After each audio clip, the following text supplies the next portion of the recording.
महाकुंभ में मुसलमानों पर प्रतिबंध, ऐसा कैसे? हम एक हमारा कॉन्स्टिट्यूशन हर धर्म मत मजहब को बराबर मानता है।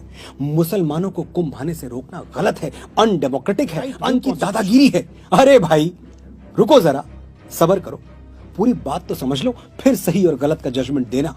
मैं सिर्फ 5 सवाल पूछूंगा, अगर एक का भी जवाब हाँ में आ गया तो मैं खुद सरकार को चिट्ठी लिखूंगा कि सभी मुसलमान भाइयों बहनों कुंभ में आने दिया जाए। मेरे सवाल सुनो। क्या इस्लाम मूर्ति पूजा में विश्वास करता है? समुद्र मंथन राज में छलक गया था, क्या इस थ्योरी को मुसलमान मानते हैं? क्या गंगा यमुना सरस्वती के त्रिवेणी संगम का इस्लामिक लिटरेचर में कोई महत्व है? क्या मुसलमान मानते हैं कि नागा साधु कट जाते हैं? मकर संक्रांति और मौनी अमावस्या का कोई जिक्र क्या इस्लाम में है? 5 सवाल, एक जवाब नहीं। तो फिर मेरे भाई, तुम्हारे लिए कुंभ एक पिकनिक स्पॉट से ज्यादा कोई वैल्यू नहीं रखता, और तुम्हारी ये पिकनिक हमारे लिए 12 वर्षों उम्र की ढलान पर खड़े हमारे बड़े बुजुर्गों की प्रार्थना है, जो भगवान के सामने हाथ जोड़कर रोज यही दोहराते रहे, प्रभु बड़ा भरपूर जीवन दिया तुमने, बस कुछ दिन और जी लेने दो, अपनी आंखों से अंतिम बार महाकुंभ देख लें, मकर संक्रांति का गंगा स्नान कर लें, फिर हंसते हंसते तुम्हारे चरणों में। चाहते क्या हो तुम? जो थोड़ी बहुत पवित्रता हम सनातनी बचा पाए हैं वो भी दूषित हो जाए? देखे हैं हमने वो वीडियोस, खाने की चीजों में क्या क्या गंदगी मिलाई जा रही है और कौन मिला रहा है। हमारे बाबा थे, 90 साल की उम्र में भी अपना खाना खुद बनाते थे। घर में 4 बहुएं थीं, कहती हम बना दे बाबा, अलग चूल्हे पर बना देंगे। बाबा हंस के कहते नहीं बिटिया, किसी और के बनाए हुए पर विश्वास नहीं होगा, मन तभी मानेगा जब खुद बनाएंगे। ऐसा पवित्र और सैद्धांतिक जीवन जीने वालों को मरते मरते क्या हम किसी का जूठा खिला दें? जिस गंगा के जल में डुबकी लगा के वो निष्पाप होने आए हैं, उसी जल से शुद्धता का विश्वास छीन ले?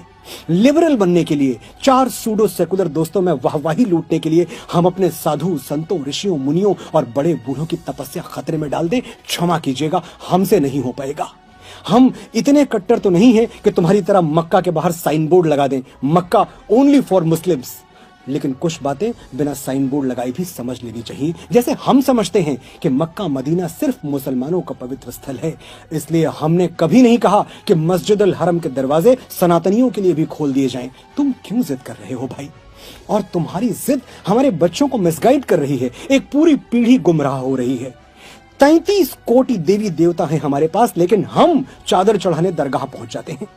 हमारे डीएनए में गलत डेटा ट्रांसमिट कर दिया गया है। शिवलिंग पर जल चढ़ाना मतलब अंधविश्वास, सुपरस्टिशन, और दरगाहों पर चादर चढ़ाना मतलब एब्सोल्यूट साइंस। हिपोक्रेसी की भी सीमा होती है। लेकिन ये जो गुमराह हो गए हैं, ये भी हैं तो हमारे अपने ही। हम इनको तब तक समझाएंगे जब तक ये समझ नहीं जाएंगे। और तुम सिर्फ 45 दिन रुक जाओ मेरे भाई, 13 जनवरी से 26 फरवरी तक। फिर कौन रोक रहा है तुम्हें, और तुम कहां रोकने से मानोगे? हर साल रामनवमी, दशहरा, दुर्गा पूजा हम हाथ जोड़ के विनती करते हैं, हमारी शोभा यात्राएं अपने इलाके से शांति पूर्वक निकल जाने दो। तुम कहां मानते हो? तुम्हारी छतें पत्थर उगलने लगती हैं।